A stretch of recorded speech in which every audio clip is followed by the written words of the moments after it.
우리 민족은 6.25라는 뼈아픈 전쟁을 겪었습니다. 그래도 요즘은 평화라는 단어가 전쟁보다는 많아진 것 같습니다. 그렇지만 아직도 그때의 전쟁을 겪었던 세대에게 물어보면 아직도 평화라는 그 단어가 소원하고 실감을 느끼지 못할 때가 많은 것입니다. 유독 공산주의는 많은 종교 중에서도 기독교를 핍박했습니다.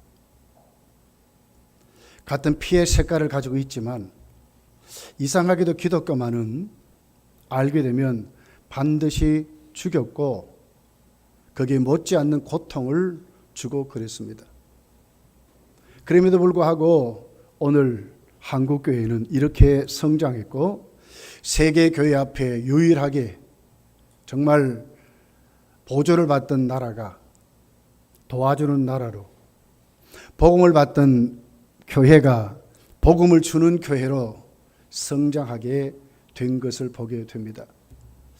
전쟁도 여러 가지 우리에게 부닥쳤던 가난도 수많은 고통이 결국 우리를 무너뜨리지 못하고 오늘을 이르게 했다 하는 것입니다. 여기에 대해서 자세히 오늘 성경 로마서 8장은 죄와 인간의 연약함과 또 우리에게 부어졌던 수많은 하나님의 우스운 심판도 하나님이 우리에게 베풀어 주신 그 구원을 오늘 또 끊을 수 없고 하나님 나라로 완성된 자리로 하나님 우리를 인도하신다 하는 것입니다. 견이란 말은 견고하여 붙든다 이 말입니다. 악착같이 붙잡는다 이 말입니다. 그러니까 잘못 오해하면 구원은 내가 열심히 노력하고 내가 열심히 붙잡고 내가 힘써서 하나님의 은혜 앞에 떨어지지 않기 때문에 구원을 이루는 것 같은 착각을 하기 쉽습니다.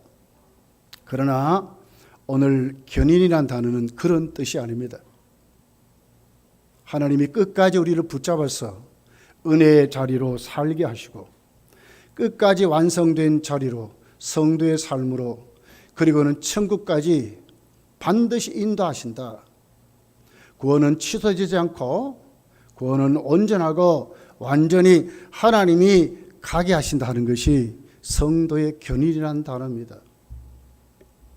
여러분, 우리 민족은 이 같은 어려움을 겪었지만 가장 세계에서 뜨거운 교회로 또 확실히 복음이 심어진 교회로 지금도 누가 뭐라 그래도 한국교회를 본받아라 할 정도로 교회는 성장하고 그랬습니다. 여기에는 누가 있습니까? 물론 우리도 예수를 잘 믿었죠. 그러나 그 배우는 하나님이 하셨다는 것입니다.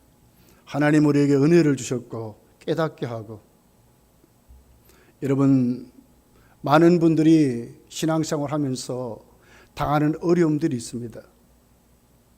실패를 경험하고 넘어짐을 경험할 때가 있습니다. 그럴 때 우리는 우리 자신들을 보게 되죠. 과연 하나님이 살아계시는가? 내가 하나님께 구원받았는가? 이 어려움을 하나님이 들어주실까? 하나님을 또 나와 함께해서 이기게 하실까? 여러 가지로 우리가 생각할 때가 많이 있습니다. 로마 가톨릭은 하나님 우리에게 구원을 주시는 것은 맞다고 말합니다. 그래서 하나님의 구원의 능력이 우리에게 들어온다고 말합니다.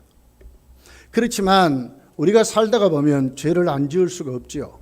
죄를 짓고 우리에게 일어난 수많은 연약함과 우리의 부족들이 하나님의 구원의 은혜를 상실케 한다는 것입니다. 능력이 점점 없어진다고 하는 것입니다. 그래서 결국은 그 구원은 우리가 지키고 보존해야 된다고 말하는 것입니다. 결국 그 구원의 그 강한 힘은 누구에게 전가했습니까? 인간에게 있다 이렇게 말합니다. 그래서 구원은 취소될 수 있다 합니다. 구원은 없어질 수 있다고 그렇게 말을 하고 있습니다. 그렇지만 오늘 로마서 8장을 보게 되면 결코 그렇게 말하지 않습니다. 끝까지 넉넉히 이기게 하시는 하나님.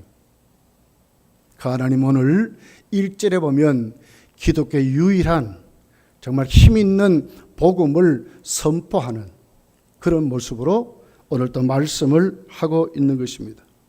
예수 그리스도 안에는 결코 정죄함이 없답니다. 왜 구원이 오늘 또 우리에게 확실합니까? 한국교회가 지금까지 어떻게 여기까지 왔습니까? 예수 그리스도 안에 있기 때문에 그렇습니다. 그렇다고 우리에게 사단의 도전이 없습니까? 세상적인 유혹이 없습니까? 세상적인 권세가 우리를 엄습하지 않습니까? 엄습하지요. 유혹이 있죠. 사탄의 도전이 있죠. 우리를 정죄하고 우리를 비판하고 우리를 넘어뜨리려고 하죠. 그렇지만 2절에 보니까 1절에 하반절에 보니까 결코 정죄함이 없답니다. 결코 정죄함이 없답니다. 왜 그렇습니까? 우리는 바로 새 법 안에 살기 때문에 그렇습니다. 그 새 법을 오늘 성경이 성령의 생명의 법이라 이렇게 말씀했습니다. 누가 아십니까? 성령께서 우리를 오늘도 그 법 안에 결코 정죄를 받지 아니하고 오늘도 하나님의 생명 안에 살도록 성령이 역사하신다 이렇게 말씀을 하고 있습니다. 이 일을 누가 하셨습니까? 3절에 보니까 하나님이 하셨다고 말합니다. 어떻게 하셨습니까? 죄로 말미암아 자기 아들을 죄 있는 사람의 모습을 오게 하셔서 짊어지게 했답니다. 생명의 성령이 어떻게 하셨습니까? 하나님이 하시는 그 작품에 성령이 일하셨는데 하나님의 아들이 십자가에 못 박혀 죽어 주시게 하시는 역사를 성령이 이루게 하셨다는 거예요. 결국 그 성령은 오늘 4절에 보니까 그의 영을 따라 행하게 하신다고 그랬습니다. 성령님이 성령의 법 안에 예수 그리스도 안에 살게 하시는데 그분이 어떻게 합니까? 우리 속에 오셔서 내주하심으로 완전히 떠나지 아니하심으로 오늘도 우리 속에서 그분이 예수 안에 살 수 있도록 하나님의 하신 그 작품을 오늘 나로 하여금 살게 하신다는 것입니다. 우리는 연약하지요. 우리는 실패하고 좌절할 수 있습니다. 그렇지만 오늘 내 속에 오신 그 성령이 오늘 또 예수 그리스도 안에 우리의 죄사함을 이루게 하시는 그 작품을 오늘 또 계속 진행하게 하소서. 우리는 할 수 없지만 성령이 하게 하신다고 말씀하고 있는 것입니다. 그 성령은 우리 속에 내주하셔서 어떻게 우리를 천국까지 인도해 가고 계십니까? 5절에 보니까 하나님의 영을 따르는 우리 생각을 고치시는 것으로 시작을 합니다. 육신을 따라 육신의 생각으로 살지 않도록 정욕대로 욕심대로 하나님을 반항하고 하나님을 거부하는 사람으로 살지 않도록 영을 따라 하나님을 기쁘시게 하는 하나님과 원수된 사람으로 살지 않도록 오늘 또 성령이 우리 생각을 뜯어 고쳐서 우리 생각을 바꾸어서 성령이 살게 하신다고 말씀을 하고 있습니다. 성령은 그것만 하고 있습니까? 아니죠.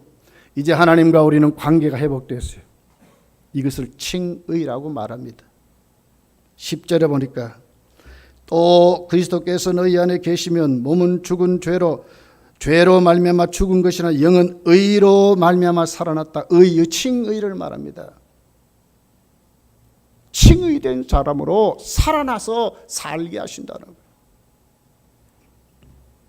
당당히 죄 없는 사람으로 담대하게 하나님 우리를 살게 하신다고 말씀하고 있습니다. 8절에 보니까 11절에 보니까 예수를 죽은 자 가운데 살리신 이의 영이 너희 안에 계시면 그리스도 예수를 죽은 자 가운데서 살리신 이가 너희 안에 거하시는 그의 영으로 말미암아 너희 죽을 몸도 어디까지 갑니까? 부활할 때까지 성령이 우리 안에 칭의의 모습을 유지케 하셔서 우리 생각을 뜯어 고치고 우리 육신이 부활할 때까지 영원한 천국 가는 그날까지 성령이 반드시 우리 삶을 책임지는 것으로 말씀하고 있습니다. 또 어떻게 합니까? 15절부터 보면 그렇게만 합니까? 자녀로 살게 하신대. 어떻게 자녀로 살게 합니까? 하나님을 찾고 부르며 살게 하시는데 아빠, 아버지라 부르며 살게 하신다는 거예요. 가장 친밀하게 모든 것 내려놓을 수 있도록 어디서도 구할 수 없는, 어디서도 내려놓을 수 없는 수만 가지 우리의 고통들, 우리의 어려움들, 육신의 약함들 오늘 또 어떻게 해요? 그 아빠에게, 여러분 자녀가 부모를 찾아서 안길 때에 거기에 뭐가 있습니까? 아닙니다. 전폭적으로 아빠를 믿는 것입니다. 거기에는 평안만이 있습니다. 모든 것을 내려놓을 수 있는 회복이 거기에 있는 것입니다. 하나님의 자녀로 삽니다. 그냥 자녀가 아닙니다. 신분만 회복해서 그냥 던져놓은 자녀가 아니라 철저히 자녀로 하나님과 교제하며 살게 하신다는 거예요. 이것이 구원입니다. 오늘 이런 민족이 살아남은 것도 여기에 있는 것입니다. 한국교회가 살아남은 것도 여기에 있는 것입니다. 나와 여러분이 살아남은 것도 여기에 있는 것입니다. 하나님이 우리의 참 부모십니다. 아빠, 아버지로 찾게 하소서. 그분과 친밀한 교제를 나누게 하고 거기에서 새 힘을 얻고 새 능력을 받아서 살게 하시는 하나님의 은혜를 우리에게 말씀하고 있는 것입니다. 그러면서 어떻게 합니까? 거기에서 우리를 깨닫게 합니다. 우리를 푸시해서 우리 육신의 행실을 죽이게 하십니다. 우리를 거룩한 모습으로 회복시켜 가십니다. 그리고 언제까지? 천국 간 그날까지 철저히 우리를 인도하시는 것으로 말씀하고 있습니다. 13절, 14절이 이렇게 말씀합니다. 너희가 육신대로 살면 반드시 죽을 것이로되 영으로서 몸을 행실을 죽이면 살리라. 확실하게 깨닫게 하시고 자녀로서 교제하게 하시면서 우리 육신의 행실을 죽이게 하시는 역할을 성령이 우리로 하여금 하게 하시는 것입니다. 그래서 어떻게 합니까? 이 일을 끝까지 천국하는 그날까지 성령이 우리를 인도하시는 것입니다. 지속적으로 매일매일 계속 끝까지 우리를 포기하지 아니하시는 성령의 은혜가 우리에게 있는 것을 우리에게 말씀하고 있는 것입니다. 얼마나 우리가 소망이 있고 복된 자입니까? 여러분, 우리는 그냥 삽니까? 그냥 싸우기만 하고 삽니까? 그냥 변화만 되고 삽니까? 그렇지 않습니다. 우리는 목표가 있습니다. 그리고 당당한 신분이 있습니다. 그리고 우리에게 주신 하나님의 기업이 있습니다. 17절이 이렇게 말합니다. 자녀이면 또한 상속자 곧 하나님의 상속자요 그리스도와 함께 한 상속자니 우리가 그와 함께 영광을 받기 위하여 고난도 받는다고 말합니다. 우리는 누구입니까? 상속자입니다. 천국을 가진 자입니다.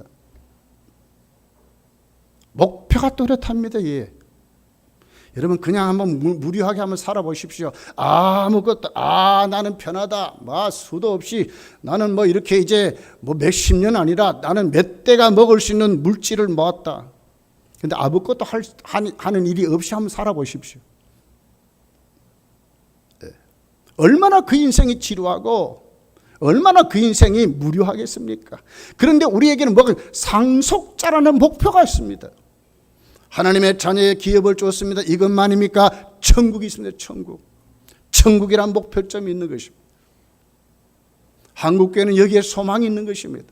세상의 많은 것과 다른 이유는 뭡니까? 우리에게는 하나님의 나라가 나에게 주어진다는 것을 믿기 때문에 성도는 자신이 있고 오늘 하루로 사는 것도 담대하게 살고 기쁨으로 사는 것입니다.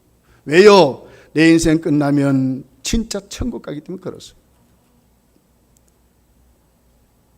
오늘 본문은 여기에 대해서 구체적인 증거를 제시합니다.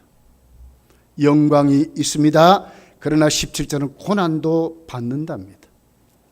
오늘 하나님은 어떻게 합니까? 이 본문을 통해서 어떻게 합니까? 이 고난을 통해서 하나님의 사람됨을 증명하는 것입니다. 여러분, 좋은 차 증명할 때 어떻게 합니까? 큰 속도로 달려가지고 장애물에 탁 받습니다. 그렇게 하면서 얼마나 사람에게 안전한가 하는 테스트를 하지요. 하나님은 오늘도 우리를 세상 속에 살게 하시면서 하나님의 성도의 것을 보여주는데 뭘 보여주면 똑같은 고난이지만 이 고난을 성도는 이긴다는 것을 보여준다고 하는 것입니다. 반드시 그렇게 하십니다. 그렇지만 우리는 어떻습니까? 연약합니다. 그렇기 때문에 하나님께 고통을 호소하고 탄식하게 됩니다.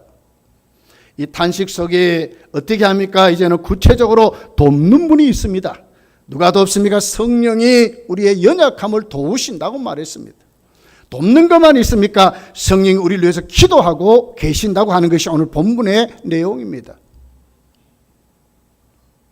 여러분, 성도는 그 구원의 견고함이 궁극적으로 이루시는 하나님의 구원을 증명하는 사람들입니다. 거기에 무엇입니까? 고난이 있다고 하는 것입니다. 18절은 현재의 고난이라는 단어가 있습니다. 현재의 고난은 뭡니까? 우리 모두가 성도나 불신자나 똑같이 고난을 받는다 이 말 아닙니까? 고난 없는 인생은 없습니다. 고통 없는 인생은 없습니다. 근데 이 고통과 고난을 우리만 받습니까? 아닙니다. 19절에서 22절을 보게 되면 피조물이 다 받는다고 그랬습니다. 모든 피조물이 받습니다. 20절, 21절을 보면 피조물이 당하는 그 고통을 두 가지로 설명을 합니다. 첫 번째가 허무한데 굴복한다고 합니다. 허무하다는 단어는 공허하다, 무익하다, 목적이 없다, 덧없다 이런 말입니다. 전도서는 말하지요. 해 아래 수고하는 모든 수고가 헛되고 헛되다고 말했습니다. 이거와 똑같은 단어입니다. 허무한데 굴복합니다. 아무것도 없습니다. 돌고 도는 것 같지만 아무것도 없습니다. 21절에 보면 썩어짐에 종노릇 한다고 그랬습니다. 악순 안에 고리를 말하고 있습니다. 태어납니다. 성장합니다. 천년만년 있을 것 같은데 때가 되면 다 없어지고 죽습니다. 썩어버리게 됩니다. 퇴비로 갑니다. 인생은 어떻게 됩니까? 죽음으로 말미암아 땅의 거름이 되는 것입니다. 악순환의 고리를 말하는 것입니다. 여러분 잘 보십시오. 며칠 전에 우리 대구에 물난리가 났어요. 지금은 고쳤답니다. 지금 괜찮습니다, 여러분. 물난리 하나 때문에 왜 물난리가 났습니까? 구미의 공장들에게 폐수가 내려와 오염이 됐다고 그랬습니다. 무엇 때문에 그렇습니까? 썩어지기 때문에 그런 것입니다. 잘 살려고 하는데, 좀 복되게 살려고 하는데 인간의 그 욕심이, 인간의 그 많은 것들이 우리에게 오히려 썩어지는 것으로, 정말 갖지 못하는 것으로 그렇게 말씀을 하고 있는 것을 보게 되는 것입니다. 20절에 보면 여기에 대한 근본 원인을 이렇게 설명을 합니다. 하반절에 보니까 굴복하신 이로 말미암아 이루어졌다고 말해요. 굴복하신 이가 누굽니까? 하나님입니다. 모든 고통의 원인은 하나님의 심판 때문에 그렇습니다. 하나님의 무슨 심판 앞에 아무도 고통과 고난을 면제받은 사람은 없습니다. 모든 피조물이 다 그렇습니다. 직접적으로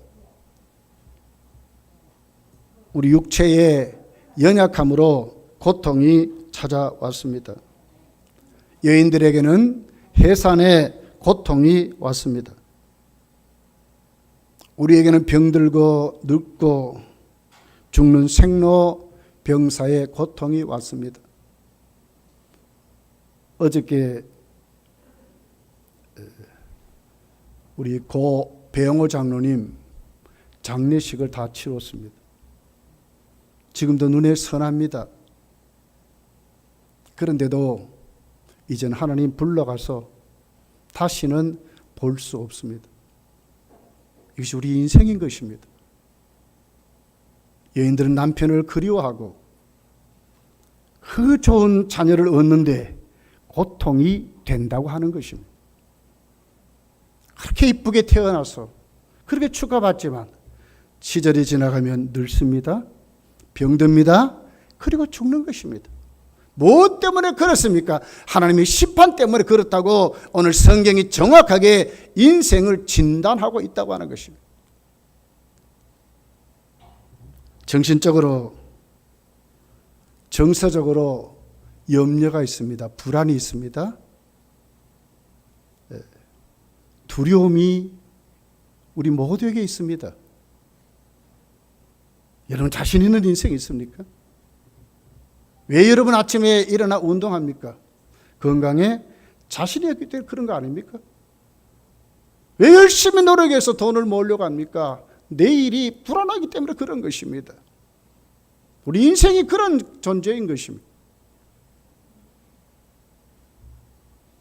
영적으로 얼마나 우리가 신앙생활에 갈등이 있습니까? 착착 진행됩니까? 수많은 갈등이 있는 것입니다. 외부적으로도 고통이 찾아왔습니다. 땅은 가꾸고 내려가지 않으면 가시덤불과 엉겅퀴만 생산한다고 말했습니다. 땀을 흘려야 노동의 대가가 우리에게 주어진다고 말했습니다. 여러분 아무것도 한번 땅을 개간한 다음에 한번 묵혀보십시오. 이상하게도 거기에 수많은 잡초가 생깁니다. 땅이 그렇습니다. 우리가 가꾸지 않으면 땅은 그렇습니다. 왜? 하나님 무서운 심판을 받았기 때문에 그렇습니다. 오늘 우리는 이 말씀을 보면서 우리 인간관계에도 어떻습니까? 수많은 갈등이 있습니다. 대인관계에 갈등이 있습니다. 그렇게도 좋은 분들이 모여서 삐뚤어지고 자꾸 그럽니다. 우리가 정말 순수하지 않습니다, 사실. 성경은 정확하게 말합니다. 이런 고난이 우리에게 있다는 것입니다. 그럼에도 불구하고 성도는 이 고난에 실패하지 않고 하나님의 자녀임을 증명하고 산다는 거예요. 어떻게 증명합니까? 오늘 두 번째, 하나님의 자녀들은 탄식하며 하나님을 갈망하고 피조물이 하나님의 자녀들이 되라고 우리에게 말하고 있게 하신다고 하는 것입니다. 여기에 전도가 있는 것입니다. 22절에 보니까 피조물이 각자 탄식하고 있게 되는데 사람들이 어떻습니까? 피조물의 그 고통을 듣지 못한대요. 왜 이렇게 지구가 황폐해져 가는지, 왜 이렇게 썩고 허무한데 굴복하고 사는지 인생은 모른다 그 말이에요. 그런데 아는 사람들이 있습니다. 이 고통의 소리를 듣고 아는 사람들이 있습니다.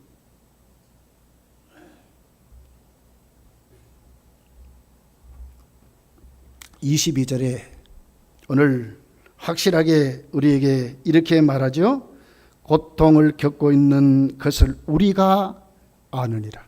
누가 안다고요? 우리가 안대. 우리는 누굽니까? 바울을 비롯한 하나님의 택한 성도들을 말하고 있습니다. 세상에 많은 사람들은 욕심대로 살면서 철저히 이기주의자로 삽니다. 자기만 알지요. 그러니까 몰라요. 이웃의 고통을 몰라요. 피조물의 고통을 몰라요. 개발 그러다가 썩고 황폐해서 이런 것입니다. 그런데 성도는 안다는 거예요. 피조물의 그 단식을 성도는 듣게 된다는 거예요. 22절이 말하는 거예요. 그 단식을 듣습니다. 그럼 어떻게 됩니까? 그 단식 속에 성도는 고통이 이중으로 더하는 그런 고통이 우리에게 있습니다. 우리가 주변 환경을 보면 여러분 어떻습니까? 악한 것이 고쳐집니까? 악한 것은 더 교묘하게 더 악해져요. 부자들이 참으로 나누고 삽니까? 사회의 그 불균형이 너무 극심하죠. 가난이 어떻게 여러분 정부가 그렇게 달려들어도 가난한 사람들은 가난한 것으로 그렇게 살아가고 부자는 더욱더 부자 되죠. 사회적인 갈등이 너무너무 우리에게 많은 것이죠.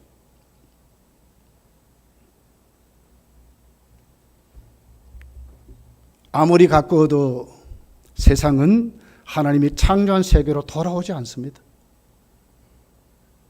무슨 태양광을 만든다. 무슨 우리에게 자연환경을 친환경적으로 만든다. 여러 가지 아무리 연구해도 썩어지는 것을 막을 수가 없는 것입니다. 그러니 어떻게 합니까? 오늘 19절이 피조물들이 하나님의 아들들이 돌아오기를 소원한다고 그랬어요. 19절 피조물이 고대하는 바는 하나님의 아들들이 나타나는 것이라고 말했어요. 하나님의 아들들이 나타난 것이라. 결국 무엇입니까? 피조물이 이 탄식이 치료되고 고쳐지는 것은 뭡니까? 하나님의 아들들이 되는 거예요. 그들이 외치는 소리가 있습니다. 인간들이여 예수 믿으라고 하는 것입니다. 당신들이 예수 믿어야 우리도 회복된다고 말하는 것입니다. 어떻게 회복됩니까? 하나님의 아들이 오셔야 되거든. 지금도 예수 믿으라고 모든 자연이 그렇게 소리를 치고 있다고 하는 것입니다. 22절은 그뿐 아니라 또한 우리 곧 성령이 처음 익은 열매를 받은 우리까지도 속으로 탄식하여. 그러니까 어떻게 됩니까? 우리가 탄식하는 것입니다. 처음 익은 열매는 여러분 뭡니까? 양자의 영을 받은 성령의 내주를 말합니다. 그리고 어떻게 합니까? 진짜 그 내주가 완성되는 그 자리, 양자가 완성되는 그 자리, 우리가 정말 속량을 믿고 우리가 구속함을 입어서 끝내는 그 자리, 피조물이 지금도 고대하고 우리도 그것을 원하고 소리치고 살게 하신다는 거예요.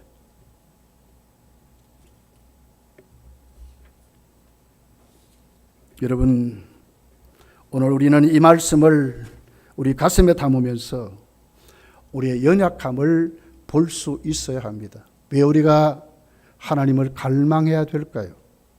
하나님이 왜 오늘 우리 인생에 개입해야 될까요? 우리는 연약하기 때문에 그렇습니다. 여러분, 우리가 머리 싸매고 달려들으면 이 악을 고칠 수 있습니까?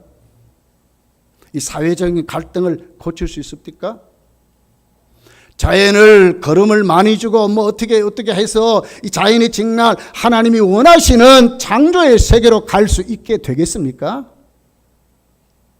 지구의 모든 사람이 달려들어도 못하는데 이걸 누가 압니까? 성도는 안다는 거예요. 이 방법으로는 안 된다 하는 걸 성도는 안다는 거예요.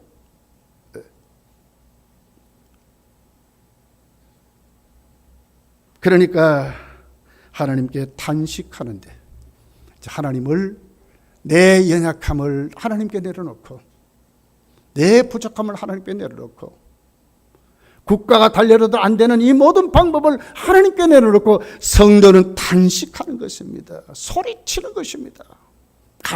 갈급해하는 것입니다. 하나님이여 고쳐주십시오. 하나님이여 해결해 주십시오. 성도는 그렇게 살아가는 모습으로 하나님과 오늘 또 교제하고 그분 앞에 모든 삶을 내려놓고 살게 하신 하나님의 작품이 오늘 우리를 통해 이루어지게 하신다는 거예요. 여러분 부족하고 연약할 때 여러분 뭘 합니까? 물론 처음에는 내 힘으로 한번 해보려고 하겠죠. 그러나 마지막 그 결국이 어디로 여러분 돌아오게 됩니까? 다 하나님께로 엎드리는 것으로 돌아옵니다. 하나님 정말 도와달라고 하는 모습으로 우리가 돌아오는 것입니다. 예수 믿기 때문에 여러분 사회적으로, 여러분 개인적으로, 여러분 고통 속에, 고난 속에 당하는 분들 많습니다. 내가 예수 믿기 때문에 남편에게 미움을 받습니다. 내가 예수 믿기 때문에 이혼의 사유가 확실한데도 이혼하지 못하는 분들이 있습니다. 내가 예수 믿기 때문에 청년으로 정말 거룩한 삶 때문에 방탕한 세상에 살지 못하는 분들이 있습니다. 내가 예수 믿기 때문에 주일날 친교 모임에 가지 못하고, 예수 믿기 때문에 술자리에 가지 못하고, 예수 믿기 때문에 권모 술수에 참여하지 않는 그것 때문에 왕따를 당하고 사람들이 많습니다. 이게 고통입니다. 그럴 때 여러분 뭘 합니까? 그냥 그대로 감사하고 삽니까? 아니지요. 성도는 뭐 합니까? 하나님께 탄식하는 것입니다. 하나님께 내려놓는 것입니다. 이것이 성도에게 있습니다. 구원받은 증거입니다. 하나님은 오늘도 성령이 내 속에 내주하는 증거입니다. 성도는 가만히 있을 수가 없습니다. 왜 그렇습니까? 살아계신 하나님의 영이 내 속에 계시기 때문에, 그분이 나로 하여금 탄식하게 하기 때문에 그렇습니다. 하나님을 갈망하게 하기 때문에 그렇습니다.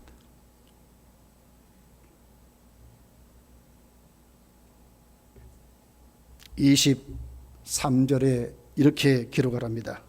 그뿐 아니라 또한 우리 곧 성령의 처음 익은 열매를 받은 우리까지도 속으로 탄식하여 양자될 것 곧 우리 몸의 속량을 기다린다 그랬어요. 우리가 탄식하게 하는 것입니다.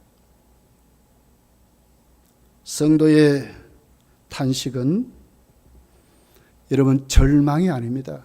나는 망했다는 것이 아닙니다. 미래의 목표를 가지고 미래의 소망을 붙잡는 것이 성도의 탄식입니다. 양자될 것 곧 우리 몸의 속량을 기다린다 그랬습니다. 그 하나님이 나에게 주시는 그 자리로 가도록 나를 회복하시고 내게 응답하시고 결국 내 인생이 천국 가는 그날까지 오늘도 그 자리에 가도록 누가 하십니까? 성령이 나를 그렇게 하신다고 말씀하는 것입니다. 얼마나 고맙습니까, 여러분? 좌절하고 절망하고 요즘 청년들이 일자리가 없어 난리가 났습니다, 여러분. 그런데 성도는 그런 어려운 고난 속에서도 성도는, 우리 기독 청년들이 뭘 합니까? 하나님께 나오는 것입니다. 어느 절을 하나님이 섭리하고 다스리는 것을 알기 때문에 그렇습니다. 모든 좋은 것이 빛들의 아버지 하나님이 우리에게 주시는 것을 알기 때문에 이 문제를 해결하려고 하나님께 나가는 것입니다. 속량될 때까지, 우리의 구원이 다 이루어지는 그날까지 성도는 탄식하고 있는 것입니다. 이웃의 아픔을 내려놓고 탄식합니다.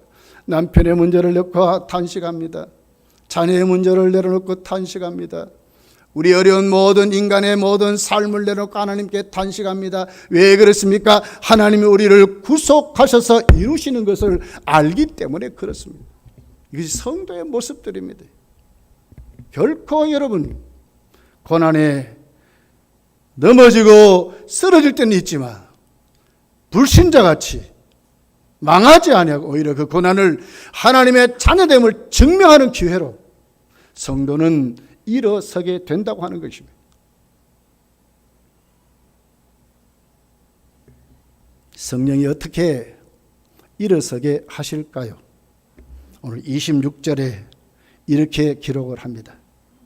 성령께서 우리의 연약함을 돕는다고 그랬습니다. 돕는다 말은 함께, 대신, 받다, 이 세 단어가 합쳐진 단어입니다. 성령이 우리와 함께 그 고통을 받는다 이 말입니다. 그리고 그 고통을 대신 받는다 그 말입니다. 또 그 고통을 함께 져서 오늘 또 이기게 하신다 하는 것이 담당하신다 이 말입니다. 어떻게 우리가 이 오늘 살아가는 모든 삶에 넘어지지 아니하고 쓰러지지 아니하고 오히려 성령 하나님의 은혜로 하나님께 기도하는 사람으로, 하나님께 탄식하는 사람으로, 하나님께 내려놓는 사람으로, 하나님의 소망을 가지고 기대하는 사람으로 살 수 있습니까? 성령이 돕기 때문에 그렇습니다.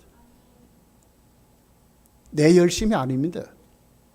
내 능력이 아닙니다. 우리는 연약한 존재예요.